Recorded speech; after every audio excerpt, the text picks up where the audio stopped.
Hello everyone, welcome to the master class. T20 polity सिरीजमध्ये आपलं पुढचं सेशन असणार आहे ते म्हणजे नागरिकत्व अधिनियम 1955 म्हणजेच सिटिझनशिप ॲक्ट 1955.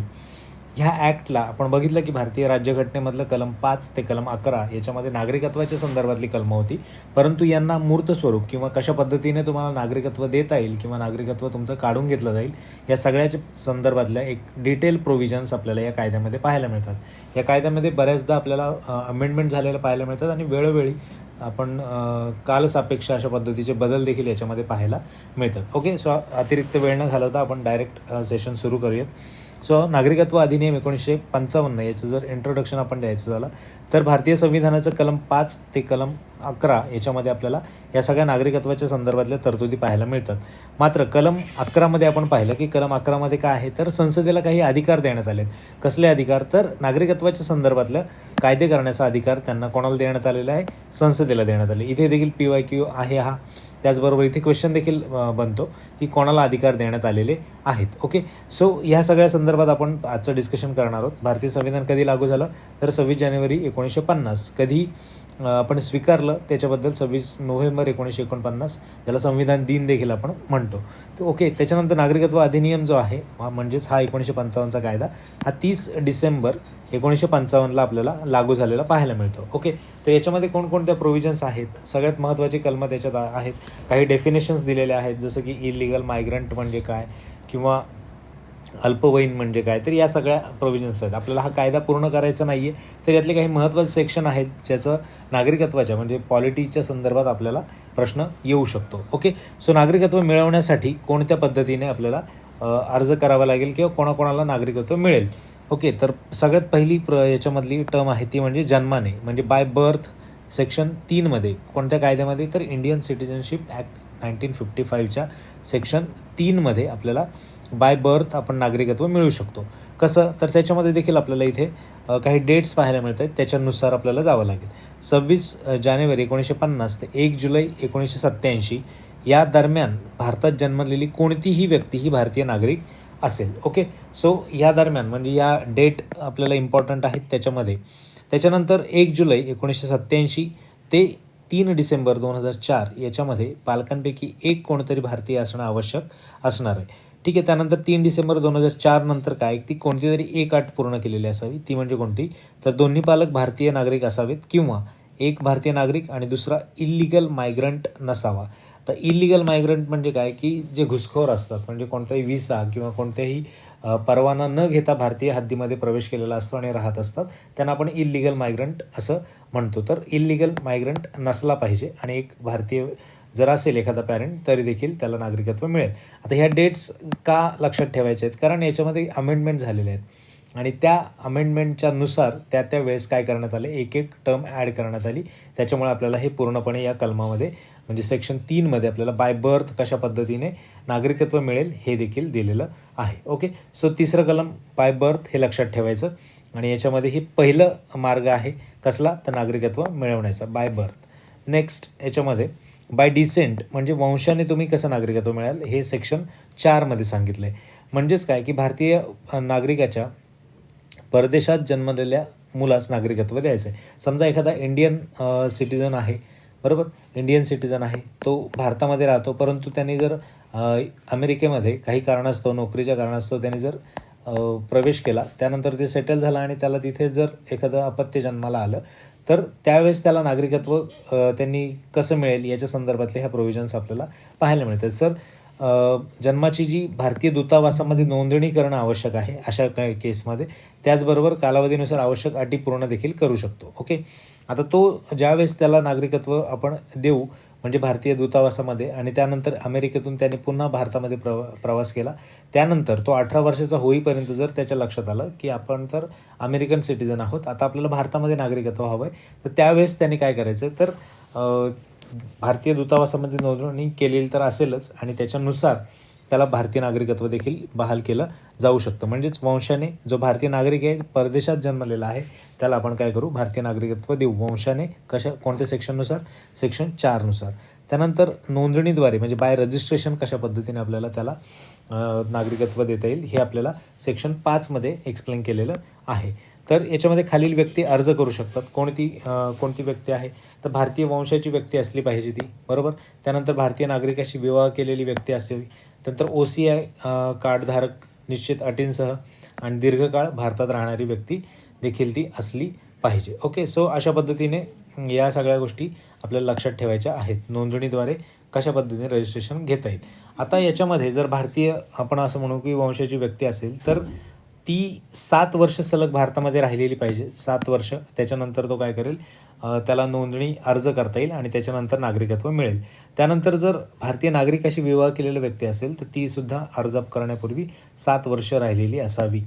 ओके, आणि OCI धारक असेल, OCI म्हणजेच काय, त्याचं फुल फॉर्म आहे ओव्हरसीज सिटिझन ऑफ इंडिया. म्हणजे हे एक कार्ड आहे ज्याच्याद्वारे ड्युअल सिटिझनशिप किंवा दुहेरी नागरिकत्व ही संकल्पना नाही, परंतु एक विशेष दर्जा असतो ज्याच्यामुळे आपल्याला किमान 5 वर्ष, समजा 2 कंडिशन्स असतील. OCI जर तुमच्याकडे OCI कार्ड असेल आणि OCI कार्ड नसेल, ह्या 2 कंडिशन्स असतील. एक जर OCI कार्ड असेल तर ऑब्व्हियस आहे की 5 वर्षापासून तुमच्याकडे OCI कार्ड असलं पाहिजे आणि अर्ज करण्यापूर्वी 12 महिने तुम्ही काय केलं पाहिजे, वास्तव्य तुमचं भारतामध्ये असलं पाहिजे.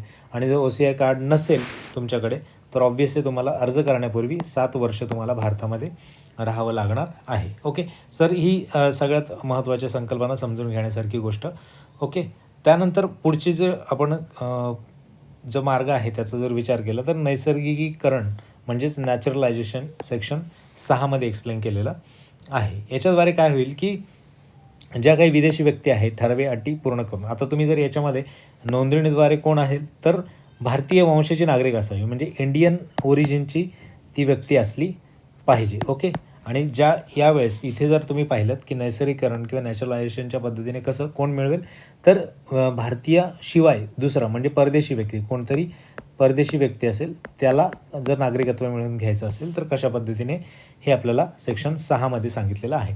अर्ज करण्यापूर्वी 14 वर्षांपैकी 11 वर्ष त्याचं वास्तव्य असलं पाहिजे भारतामध्ये. ठीक आहे, आणि आता अलीकडची जी 2019ची जी घटना दुरुस्ती आहे त्याच्यामध्ये त्या 6 अल्पसंख्याक समुदायांसाठी हे 11 वरून किती वर्ष करण्यात आले, तर 5 वर्ष करण्यात आलेलं आहे. त्यामुळे लक्षात ठेवा. ते 6 समुदाय कोणकोणते आहेत कमेंट बॉक्समध्ये सांगा. पुढची ती आपण 2019ची अमेंडमेंट बघू त्यावेळेस ती एक्सप्लेन करेनच, पण स्टील तुम्हाला जर आठवत असतील तर कमेंट बॉक्समध्ये मला कळू द्यात.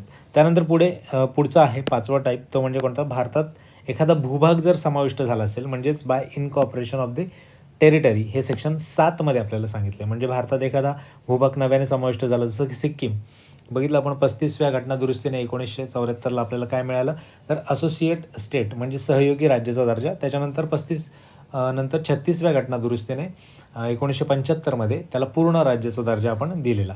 ओके, तर अशा पद्धतीने ज्यावेळेस इनकॉर्पोरेशन ऑफ टेरिटरी होते त्यावेळेस तिथल्या नागरिकांना आपण काय करू शकतो, या सेक्शन अंतर्गत नागरिकत्व बहाल करू शकतो. त्यानंतर गोवा आहे 1961मध्ये स्वतंत्र केला आणि त्याच्यानंतर त्या नागरिकांना देखील आपण याच सेक्शनच्या अंतर्गत काय केलं, भारतीय नागरिक म्हणून घोषित केलं. ओके, सो ह्या गोष्टी आपल्याला इम्पॉर्टंट आहेत आणि 5 पद्धतीने आपण काय करू शकतो, नागरिकत्व मिळवू शकतो. ह्या आपण सगळ्या गोष्टी डिस्कस केलेल्या आहेत.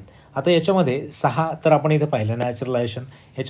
ह्याच्यामध्ये एक गोष्ट अशी लक्षात ठेवण्यासारखी अशी आहे की 6A, याच्यामध्ये 6A टाकलं आहे काय की आसाम अकॉर्ड म्हणून आहे, आसाम करार 1985 मधला. तर आसाम कराराच्या वेळेस ही काय करण्यात आली घटना दुरुस्ती आणि त्याच्यामध्ये एक टर्म टाकण्यात आली की 1 जानेवारी 1966 पूर्वी आसाममध्ये आलेल्या परदेशी नागरिकांना भारतीय नागरिक मानले जाते. तर 1 जानेवारी 1966 ते 25 मार्च 1971 दरम्यान आलेल्या 10 वर्षाच्या निवासानंतर नागरिकत्व दिले जाते. म्हणजे या 2 कंडिशन्स आपल्याला पाहायला मिळतात. किती, 1 जानेवारी 1966, 1 जानेवारी 1966 ही एक तारीख आहे. त्याच्यानंतर पुढची म्हणजे कोणती, तर याच्या पूर्वी जे आलेत त्यांना काय करता येईल, म्हणजे कुठून आलेत, तर परदेशी नागरिक म्हणजे ऑब्व्हियस आहे आसाममध्ये बांगलादेशी नागरिक तिथे आपल्याला स्थलांतर केलेलं पाहायला मिळेल. तर यापूर्वी आलेले त्यांना आपण भारतीय नागरिक मानले जात. त्यानंतर पुढे 25 मार्च 1971 ह्या 2 तारखांच्या दरम्यान जर तुम्ही इथे भारतामध्ये आला असाल तर तुम्हाला 10 वर्ष वास्तव्य करावं लागेल. त्याच्यानंतर तुम्हाला आम्ही काय करू, भारतीय नागरिकत्व देऊ. ओके, पण याच्यानंतर म्हणजे ज्या 1971च्या डेटनंतर जर तुम्ही भारतामध्ये आलेला असाल तर मात्र तुम्हाला इल्लिगल मायग्रंट मानलं जाईल, म्हणजे अवैध काय करता येईल, स्थलांतरित म्हणून तुम्हाला घोषित केलं जाईल. 1971ची ही डेट, हे आपल्याला 1985मध्ये ॲड ऑन त्याच्यामध्ये केलेलं आणि 6A हे कलम याच्यामध्ये टाकलेलं होतं. सो आपल्याला त्या गोष्टी लक्षात ठेवायच्या आहेत. त्यानंतर 7मध्ये देखील आपल्याला काही अमेंडमेंट झालेल्या पाहायला मिळतात. 7मध्ये काय, OCIच्या संदर्भात म्हणजेच ओव्हरसीज सिटिझनशिप, याच्याबद्दल देखील आपल्याला इथे गोष्टी पाहायला मिळतात. ओके, सो आपण पुढचं बघूयात की नागरिकत्व गमावण्याच्या संदर्भातले मार्ग कोणकोणते आहेत, म्हणजे कोणत्या पद्धतीने नागरिकत्व काढून घेतलं जाईल. ओके, पहिला जो आहे तो म्हणजे काय, स्वेच्छेने भारतीय नागरिकत्वाचा त्याग. म्हणजे तुम्ही जर दुसऱ्या कोणत्या देशामध्ये तुम्हाला नागरिकत्व मिळवायचं आहे आणि भारतातलं स्वेच्छेने नागरिकत्व सोडायचं आहे तर तुम्ही तसं स्वेच्छेने नागरिकत्व सोडू शकता बाय प्रोसेस. ओके, त्याच्यानंतर टर्मिनेशन, समाप्ती, सेक्शन 9मध्ये तुम्हाला सांगितलं आहे कोणतं दुसऱ्या देशाचं नागरिकत्व स्वीकारलं पण स्वतःहून तुम्ही जर याचा त्याग केला नाही तर मात्र भारतीय नागरिकत्व आपोआप संपलं जातं. हे सेक्शन 9मध्ये तुम्हाला सांगितलेलं आहे. ओके, म्हणजे पहिल्या केसमध्ये काय आहे की तुम्ही स्वतःहून तिथे त्याग केलेला आहे, रिनन्सिएशन केलेलं आहे. ओके, आणि दुसऱ्या केसमध्ये काय आहे की जर तुम्ही त्याग न करता फक्त नागरिकत्व मिळवलं तर आपोआप भारताचं नागरिकत्व संपुष्टात येणार आहे. त्यानंतर काय येणार आहे, कारण भारत दुहेरी नागरिकत्व मान्य करत नाही. त्याच्यानंतर डेप्रिएशन म्हणजेच काय की वंचित करणे. याच्यामध्ये काय की सेक्शन 10नुसार केंद्र सरकार तुमचं नागरिकत्व जबरदस्तीने काढून घेऊ शकतं. कधी, तर तुम्हाला फसवणूक तुम्ही केली असेल देशाची, किंवा नागरिकत्व मिळवताना फसवणूक करून, किंवा तुम्ही डॉक्युमेंट्स, फोर्ज डॉक्युमेंट्स जर सबमिट केले असेल तर. त्यानंतर राष्ट्रविरोधी काही कृती केली असेल भारतात राहून, संविधानाचा अनादर केला असेल आणि युद्धकाळात शत्रूला मदत वगैरे केली असेल तर अशा केसमध्ये तुम्हाला काय करता येईल, तुमचं नागरिकत्व काढून घेता येऊ शकतं. ओके, सो अशा पद्धतीने तुम्हाला ह्या गोष्टी महत्त्वाच्या आहेत त्या एक्सप्लेन केलेल्या आहेत. नागरिकत्व कशा पद्धतीने मिळवता येईल, नागरिकत्व कशा पद्धतीने काढून घेता येईल, याच्याबद्दलचं सगळं डिस्कशन आपण पाहिलेलं आहे. आता याच्यानंतर सगळ्यात महत्त्वाचं तुम्हाला काही गोष्टी या अशा की जे अमेंडमेंट झालेले आहेत 1986, जे आपण बघितलं की जन्माने नागरिकत्व कठोर केलं, म्हणजे काही त्यात डेट्स ॲड करत चालले, आणि त्याच्यानंतर वंशाने नागरिकत्व आईलाही समान अधिकार देण्यात आले. म्हणजे जसं पाहिलं की जर वडील नागरिकत्व वडिलांना असेल तर काय, आणि मग आईच्या अधिकारांना देखील समान लेखलं गेलं 1992मध्ये. त्यानंतर 2003मध्ये जी अमेंडमेंट झाली त्याच्यामध्ये NRC म्हणजे नॅशनल रजिस्टर ऑफ सिटिझनची तरतूद करण्यात आली, आणि इलिगल मायग्रंटची व्याख्या म्हणजे अवैध स्थलांतरित जे झालेले लोक आहेत त्यांच्यासाठी. म्हणजेच आपण बघितलं की 1971 नंतर बांगलादेशातून आलेले यांना इलिगल मायग्रंट मानलं जाईल. त्यानंतर 1966 या दरम्यानचे जे लोक असतील त्यांना आपण 10 वर्षाच्या वास्तव्यासाठी, आणि यापूर्वी जे स्थलांतरित असतील त्यांना आपण भारतीय नागरिक मानू. ओके, त्याच्यानंतर 2005मध्ये OCI संदर्भात सुधारणा करण्यात आली, ज्याच्यामध्ये आपण बघितलं की OCI कार्डधारक असेल तर कसं, आणि नसेल तर कशा पद्धतीने. जर आठवत नसेल तर पुन्हा एकदा मागे जाऊन ती गोष्ट समजून घ्या. 2015मध्ये पर्सन ऑफ इंडियन ओरिजिन आणि नंतर OCI याच्यामध्ये काय केलं, एकत्र करण्यात आलं. सगळ्यात इम्पॉर्टंट सिटिझनशिप अमेंडमेंट ॲक्ट तो म्हणजे अलीकडेच झालेला 2019चा, आणि त्याच्यामध्ये कोणकोणत्या देशातल्या नागरिकांच्या संदर्भात म्हणजे नागरिकत्व देण्याच्या संदर्भातल्या प्रोव्हिजन्स होत्या, तर पाकिस्तान, बांगलादेश आणि अफगाणिस्तान या 3 देशांमध्ये. पण कोणासाठी होता, तर हे 6 जे अल्पसंख्याक समुदाय आहेत या देशांमधले. तुम्ही असं पाहाल की अल्पसंख्याक का म्हणतो आहे, कारण हे 6 समुदाय या सगळ्या देशांमध्ये अल्पसंख्याक आहेत. सो हिंदू, शीख, बौद्ध, जैन, पारशी, ख्रिश्चन या 6 समुदायांना काय करण्यात आलं, नागरिकत्व देण्यात आलं. पण कधी, तर 31 डिसेंबर 2014 पूर्वी भारतात जर आलेले असतील तर यांना भारतीय नागरिकत्व मिळेल. पूर्वी रेसिडेन्शिप आपण म्हटलं की 11 वर्ष होती, 14पैकी 11 वर्ष वास्तव्य केलं पाहिजे, परंतु या अमेंडमेंटनुसार आपल्याला या 6 समुदायांसाठी 5 वर्ष केलं, हे पण मी तुम्हाला अलीकडे सांगितलेलं. त्यानंतर कोणत्या धर्माचा समावेश नाही यामध्ये, तर मुस्लिम कम्युनिटी या धर्माचं म्हणजे आपण म्हणू शकतो समावेश या अमेंडमेंट ॲक्टमध्ये वगळण्यात आलेलं होतं. ओके, त्याच्यानंतर कोणत्या भागांना लागू नाही. आता जर हा प्रश्न आयोगाने विचारला कोणत्या भागांना लागू नाही, तर 6th शेड्यूल म्हणजे 6वं परिशिष्ट असलेला एरिया म्हणजेच काय, तर त्याच्यामध्ये ATM स्क्वेअर हे आहेत. म्हणजेच कोण, आसाम आहे, त्रिपुरा आहे, मणिपूर आहे, मिझोरम आहे आणि मेघालय आहे. ओके, सो हे 4 स्टेट आहेत. त्या 4 स्टेटमध्ये आपण काय म्हणू शकतो, तर त्या स्टेटमध्ये जे स्वायत्त म्हणजे तिथे लोकल आपण असं म्हणू की गव्हर्नमेंट आहे, म्हणजे स्थानिक स्वराज्य संस्था, त्यांच्याबद्दल ऑटोनॉमस त्यांना अधिकार आहेत. ADC वगैरे तुम्हाला माहिती आहे. तर त्या पद्धतीने म्हणजेच ऑटोनॉमस डिस्ट्रिक्ट काउन्सिल्स 10 आहेत या 4 राज्यांमध्ये, आसाम, मेघालय, त्रिपुरा, मिझोरममध्ये. तर यांना त्यांना अधिकार देखील आहेत. त्याच्यामुळे या भागांमध्ये तुम्हाला स्थलांतरित करता येणार नाही. या एरिया वगळून तुम्हाला इतर कोणत्याही भारताच्या भागामध्ये तुम्ही स्थलांतरित असाल तर नागरिकत्वाच्या संदर्भातली तुम्हाला या प्रोव्हिजन्स लागू होतात. त्यानंतर पुढचं आहे inner line permit. Inner line permit म्हणजे काय, तुम्ही भारताचे नागरिक आहात आणि तुम्ही समजा ट्रॅव्हल करताय नॉर्थ ईस्टमध्ये कोणकोणत्या राज्यांमध्ये हे लागू आहे, तर अरुणाचल प्रदेश, नागालँड, मिझोरम, मणिपूर या 4 राज्यांमध्ये आपल्याला ILP लागू असलेलं पाहायला मिळतं. तर भारतीय नागरिक जर तुम्ही इकडे जाऊन तुम्हाला फिरायचं असेल, राहायचं असेल, तर तुम्हाला ILP घ्यावं लागतं आणि त्याच्यानुसार तुम्ही काय करू शकता, ट्रॅव्हल करू शकता आणि तिकडे राहू शकता. परंतु तुम्हाला तिथे जमीन घेण्याचा वगैरे अधिकार नसणार आहे.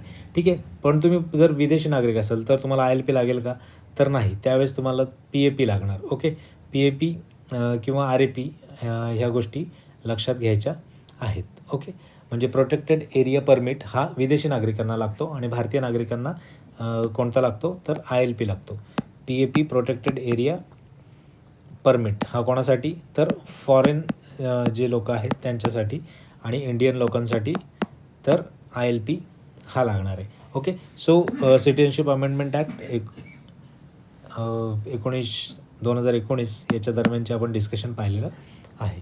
ठीक आहे, सो आजचं सेशन हे आपलं इथे संपतं आहे आणि हे सेशन आपल्याला नक्की आवडलं असेल आणि नागरिकत्वाच्या संदर्भातल्या ज्या काही बेसिक संकल्पना आहेत त्या समजून घेण्यास देखील मदत झालेली असेल. ओके, पुढच्या टॉपिकचा आपण बघूयात आणि पुढच्या सेशनला देखील अशाच पद्धतीने या सगळ्या गोष्टी आपण क्लिअर करण्याचा प्रयत्न करू.